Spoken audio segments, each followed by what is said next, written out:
Hey, y'all, welcome to Curiosity by Design. Today we're reading a workshop invitation. The problem is when charm is doing the job orientation should do. Someone enters a workshop and offer a studio, a gathering, or a body of work, the threshold is already teaching them something. It is teaching who is this for, how to arrive, and what kind of participation is expected, and whether you have enough information to show up with agency. So today's question, where is the invitation making people translate too much? Have you ever received an invitation that made you think, I want to be in this room, but also, what am I walking into exactly? That's the ache underneath this episode. Not rejection, not confusion because you're not smart enough. It's a more subtle feeling. You feel the pull, you sense the world, you want to be there. You believe something meaningful might happen, but you still don't know how to arrive. What should I bring? What should I prepare? What kind of participation is expected? Am I here to listen, reflect, decide, build, share, practice, to be informed, to be transformed, all in public before lunch? And because the invitation is beautiful, you may not blame the invitation. You may blame yourself. Maybe I'm missing something. Maybe it's not for me. Maybe other people just know how to enter rooms like this. But sometimes the problem's not the person. Usually it's not. Sometimes the threshold has atmosphere, but not enough orientation.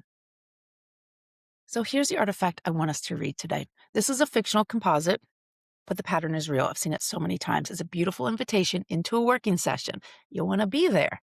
And honestly, there's a lot that I like about it. The title has pull, the design has care, the language signals that it's not just a generic meeting, something that you could not do just over email or Slack. It is speaking to teams carrying valuable IP, creative judgment, and too many invisible decisions. That's a real clear business signal. Founders, IP holders, studio leads, creative operators, people who carry more than one workflow can name. So the question's not, is this beautiful? The question's not even, is this meaningful? The question is, does this invitation help someone know how to arrive? If this is the front door into a learning experience, the doorway is already teaching before the session begins. There's something here, but you have to decode it in your own way. Like we saw with the unmarked version, looks great. I'm interested. I want to be there. There's alignment that definitely needs to happen within the business. But if we look closer to this markup, we have an architecture of charm without a ton of orientation, and that is falling back on the human. So I see mainly three things happening here that I want to talk about. First, the pull works, right? It's not a bad invitation. That is important.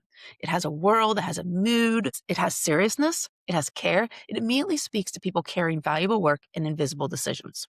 That matters. A strong threshold should create desire. It should tell people there is something here worth entering, something worth showing up for. This does that. But the pull is not the same thing as preparedness.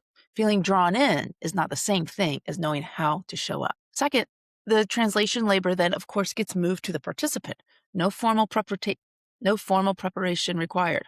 Okay, but what counts as prepared? Bring one live question, decision, or friction point? Great, but what kind? Project, a feeling? A leadership tension, a business decision, a team pattern? You may be invited into individual focus, paired work, or group dialogue. Helpful, but still soft. Am I sharing out loud? Am I making something? Am I being coached? Or am I expected to disclose something? We'll follow what emerges. Beautiful, but also really vague. And here's the issue. When the invitation does not name enough of the path, the participant has to then become the translator. And that is exhausting. It takes energy and resources. They have to infer what good arrival looks like in the situation. Third, the business signal is strong, but the participation contract is unclear. This invitation clearly knows what it wants to speak to. People with valuable IP, creative judgment, and too many invisible decisions. That's strong. That's not the problem. The problem is that the practical and relational contract is fuzzy.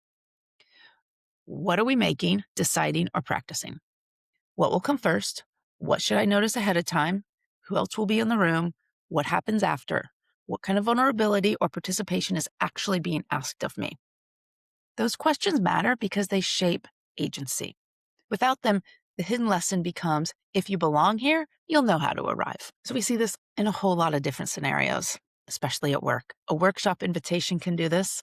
A gathering can do this. An onboarding with a client can do this. A pre-work email can do this. A retreat packet, a studio experience, a body of work can do this. It can be warm, intelligent, values-rich, emotionally resonant, and beautifully designed. All things I love. and still leave people doing too much decoding at the threshold. That has consequences.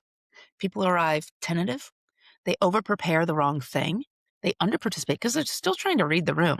They wait for permission, they hold back the real question, they decide the experience must not be for them. It's when everyone in the room, whether digital or in person, starts texting their besties in the room and being like, what are we supposed to be doing? Are you going to say that? Should we bring that up? Or they enter, but part of their attention is already spent trying to translate what the invitation should have helped them understand. So they're already coming in with that burden, with that energy already expended. So we keep calling it confidence problem because the architecture would indict the threshold. What do I mean by that? Well, we say people should show up open. People should trust the process. You ever heard that? People should be comfortable with emergence. Wouldn't that be great? People should bring what feels alive. Maybe, sometimes, but we don't live in a perfect world. People are not hesitant because they lack openness. Maybe they are hesitant because the invitation has asked them to cross a threshold without enough handrails. Maybe they are not resistant to the work. Maybe they are trying to understand what the work is asking for them before they step into it. From a business perspective, this matters because unclear invitation architecture costs trust before the session even begins. It costs readiness, costs participation, it costs the quality of what the people are able to bring into the room, it costs energy, it costs money. Charm can create the yes, but orientation helps people arrive enough to mean it. So for me, this is the agency turn. Give people enough orientation to enter without flattening the world. What is that balance? It does not mean killing the mystery. It does not mean turning a meaningful experience into a compliance checklist. Please don't. It does not mean explaining every breath of the room before anyone gets there. Don't do that either. It does mean naming the things that people need in order to arrive with agency. Isn't that what you want? You want people to show up, ready to do the work, engaged in the work with their best ideas. That's agency. The folks attending need to say, what is this? Who's it for? What will we do? What should I bring? How should I prepare? What kind of participation is expected? What happens after? A beautiful invitation does not reveal everything, but it does need to protect people from spending their first energy decoding the doorway. Because when people have to translate too much before they enter, belonging becomes conditional. Some part of the self has to be softened, hidden, performed, or left at the threshold just to make it through the door. And that's not agency. That is charm asking people to do orientation's job. So here's how I want us to practice today. Here's the question. Where does your work have atmosphere, but not enough entry? I invite you to look at one invitation this week. Workshop invite, a welcome email, a pre-work note, a client onboarding message, a meeting setup, a retreat packet, a session opening. Ask these questions. What's the pull? What's the promise? And what does a first-time person need to know in order to arrive in their own agency?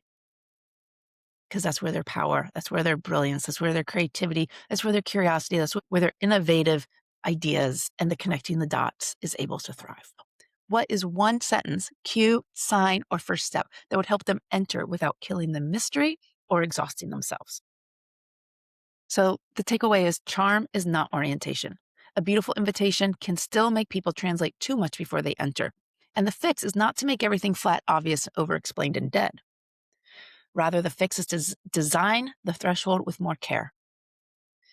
Enough pull to make the room feel alive, enough clarity to help them arrive, enough orientation that belonging does not require insider fluency, because people learn the invitation before they learn the room.